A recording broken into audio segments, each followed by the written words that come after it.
नमस्कार मित्रों, स्वागत है आप सभी का हमारे चैनल डिवाइन एंड स्पिरिचुअल में। क्या आपने कभी इच्छाओं, तनाव या परीक्षा के दबाव से अभिभूत महसूस किया है? क्या आप भी उन विद्यार्थियों में से हैं जो पढ़ाई करते समय किसी दूसरे विषय के बारे में सोचने लगते हैं या अपने प्रिय वस्तु के बारे में सोचने लगते हैं? आज के वीडियो में हम भगवत गीता के श्लोकों से मिलने वाले अमूल्य ज्ञान की खोज करेंगे, जहां श्री कृष्ण हमें मन को नियंत्रित करने, शांति पाने और सच्चे सफलता की ओर बढ़ने के लिए प्रेरित करते हैं। इन श्लोकों में श्री कृष्ण हमें सिखाते हैं कि कैसे अपने दिमाग की बागडोर अपने हाथ में रखकर शांति और संतुलन हम बनाए रख सकते हैं। श्री कृष्ण हमें बताते हैं कि कैसे हम इन सारे डिस्ट्रैक्शंस को साइड में रखकर शांति और संतुलन पा सकते हैं। तो चलिए देखते हैं कैसे आज के युवा अपनी लाइफ को मजेदार और आसान बना सकते हैं। शुरू करते हैं आज का सफर। अब समझते हैं कि श्लोक 22 क्या कहता है। ये हि संस्पर्शजा भोगा दुःखयोनय एवते आद्यन्तवन्तः कौन्तेय तेषु रमते बुद्धः। इस श्लोक में श्री कृष्ण अर्जुन को समझा रहे हैं कि जो सुख इंद्रियों के संपर्क से उत्पन्न होते हैं, वे वास्तव में दुख का ही कारण है। ये सुख अस्थायी होते हैं क्योंकि इनका एक आरंभ होता है और एक अंत भी होता है। जब कोई चीज हमें सुख देती है तो वह सुख क्षणिक होता है और उसके बाद वह दुख का कारण बन सकता है। इसलिए जो व्यक्ति वास्तव में बुद्धिमान होता है, वो ऐसे अस्थायी सुखों में आसक्त नहीं होता, बल्कि स्थायी आनंद की खोज करता है, जो आत्मज्ञान और आध्यात्मिकता से प्राप्त होता है। अब समझते हैं कि श्लोक 23 क्या कहता है। शक्नोति हैव सोढुं प्राक्शरीर विमोक्षणात् कामक्रोधोद्भवं वेगम स युक्तः स सुखी नरः। इस श्लोक में श्री कृष्ण यह समझा रहे हैं कि जो व्यक्ति अपने जीवन काल में यानी शरीर के नष्ट होने से पहले इच्छाओं और क्रोध से उत्पन्न होने वाली तीव्र भावनाओं को नियंत्रित करने में सक्षम होता है, वह वास्तव में योगी और सुखी व्यक्ति है। कृष्ण का यह संदेश है कि काम, वासना या इच्छा और क्रोध मनुष्य के जीवन में अशांति और दुख के मुख्य कारण हैं। यदि कोई इनका नियंत्रण कर सके तो वह मन और इंद्रियों पर विजय प्राप्त कर सकता है, जिससे उसे सच्चा आनंद और शांति प्राप्त होती है। अब समझते हैं कि श्लोक 24 क्या कहता है। योऽन्तः सुखोऽन्तरारामस्तथान्तर्योतिरेव यः स योगी ब्रह्मनिर्वाणं ब्रह्मभूतोऽधिगच्छति। इस श्लोक में श्री कृष्ण समझा रहे हैं कि वास्तविक सुख और शांति बाहरी भौतिक वस्तुओं में नहीं, बल्कि आत्मा के भीतर पाए जाते हैं।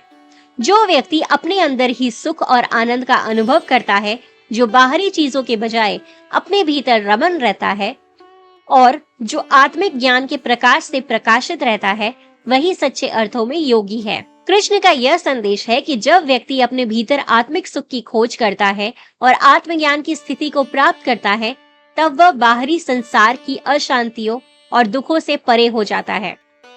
अब समझते हैं कि श्लोक 25 क्या कहता है। लभन्ते ब्रह्मनिर्वाणं ऋषयः क्षीणकल्मषा छिन्नद्वैधा यथात्मानः सर्वभूतहिते रथाः। इस श्लोक में भगवान श्री कृष्ण यह समझा रहे हैं कि वे लोग जो आध्यात्मिक मार्ग पर चल रहे हैं और जिनके पाप या बुरे कर्म समाप्त हो चुके हैं, वे ब्रह्म निर्वाण को प्राप्त करते हैं। जिनके मन और हृदय से पाप या बुराइयां समाप्त हो चुकी हैं, ऐसे लोग अपने मन को शुद्ध कर चुके हैं और आध्यात्मिक उन्नति के लिए तैयार है। चलिए अब समझते हैं कि श्लोक 26 क्या कहता है। काम क्रोध वियुक्तानां यतीनां यतचेतसाम् अभितो ब्रह्मनिर्वाणं वर्तते विदितात्मनाम्। इस श्लोक में श्री कृष्ण यह समझा रहे हैं कि जो व्यक्ति सन्यासी या योगी होते हैं, जिन्होंने अपने मन और इंद्रियों को पूरी तरह से वश में कर लिया है और जो कामना और क्रोध से मुक्त है, वे वास्तविकता में ब्रह्म निर्वाण को प्राप्त कर सकते हैं। चलिए अब समझते हैं कि श्लोक 27 क्या कहता है। स्पर्शान् कृत्वा बहिर्बाह्यांश्चक्षुश्चैवान्तरे भ्रुवो प्राणापानो समो कृत्वा नासाभ्यन्तरचारिणो। चलिए अब समझते हैं श्लोक 28 क्या कहता है। यथेन्द्रिय मनोबुद्धिर्मुनिर्मोक्षपरायणः विगतेच्छा भयक्रोधो यः सदा मुक्त एव स। इस श्लोक का मतलब है, जो व्यक्ति बाहरी संयोगों को बाहर करके नेत्रों और भावों के बीच में स्थिर करता है, प्राण और अपान वायु को नासिका के भीतर सम अवस्था में रखता है, जिसकी इंद्रियां, मन और बुद्धि संयमित है, जो मोक्ष को ही परम लक्ष्य मानता है और जिसकी इच्छाएं, भय तथा क्रोध नष्ट हो चुके हैं, वह सदा मुक्त ही रहता है। चलिए अब समझते हैं श्लोक 29 क्या कहता है। भोक्तारम यज्ञ तपसाम सर्वलोक महेश्वरम सुहृदम सर्वभूतानाम झात्वा माम शांति मृच्छति। इस श्लोक में श्री कृष्ण कहते हैं कि जो व्यक्ति उन्हें यज्ञ और तपस्या का भोक्ता, संपूर्ण लोकों का महेश्वर और सभी प्राणियों का सच्चा मित्र जानते हैं, वे शांति प्राप्त करते हैं। इस श्लोक का मुख्य संदेश है कि जो व्यक्ति भगवान को इन तीनों रूपों में समझते हैं, वह जीवन में सच्ची शांति को प्राप्त करते हैं। इसका तात्पर्य है कि जब हम भगवान के साथ अपने संबंध को सही रूप में समझ लेते हैं, तो हमारे मन से सभी प्रकार के भ्रम, अशांति और तनाव समाप्त हो जाते हैं और हम आंतरिक शांति का अनुभव करते हैं। इन श्लोकों में कृष्ण सिखा रहे हैं कि हमें भौतिक सुख सुविधाओं के पीछे भागने के बजाय आत्मिक सुख की ओर बढ़ना चाहिए, जो कि वास्तव में कभी समाप्त नहीं होता। आज के युवा इन श्लोकों से यह सीख सकते हैं कि सच्ची शांति और खुशी बाहरी भोग विलास में नहीं, बल्कि आत्म संयम और आंतरिक संतुलन में है। इच्छाओं, क्रोध और भय से मुक्त होकर मन और इंद्रियों को नियंत्रित करने से जीवन में स्थिरता आती है। भगवान को सभी कर्मों का सच्चा भोक्ता और सृष्टि का स्वामी मानकर हर कार्य उन्हें समर्पित करने से मन शांत होता है।